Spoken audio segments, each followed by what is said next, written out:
हेमंत कुमार बेहरा इंजना गांव पंचायत आम बीजेडी तरफ जो प्रोग्राम समय आम समय देखुए माँ मैंने समझ अच्छा आम गाँव मुरबी मैंने अच्छा गाँव सभापति अच्छा सुभाष भाई अच्छा संतोष भाई अच्छा आमर अंतर्जाती कर अच्छा पवित्र भाई अच्छा मुरबी समस्ते अच्छा भाई मैंने आम एमएलए आसिक पहुंचले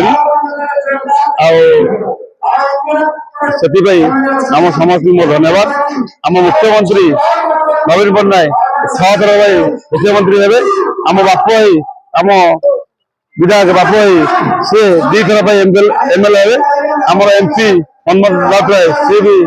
जीतिक आस बहुत मात्रा भोट्रे से समस्त मोर धन्यवाद। मुझे डबल संख्या भोट देवाई समस्त माँ मान रिक्वेस्ट कर एमपी गोटे संघ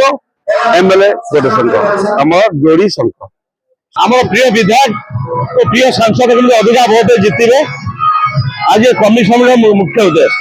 तेज आप अनुमान करुले विधायक मंत्री लोक मान भल पाइबा अच्छी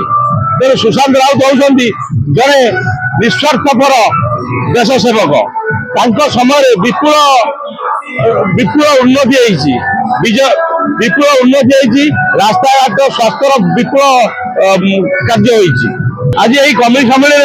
आम गाँव मुरबी गाँ सभापति गाँव सरपंच गाँव मुरबी लोक समस्त आज उपस्थित अच्छा आमर आज मुख्य उद्देश्य